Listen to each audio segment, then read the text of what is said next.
पाटा आहे ना फिरवतो. मोरगाववरून कवटे घेऊन आले.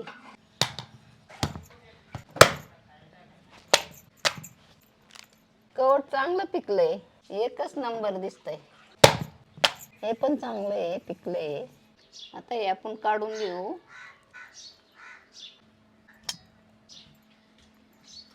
त्यात सगळं कालवताना बारीक होतं, चालायला की असं. ते मोठभर जिरी घेतली.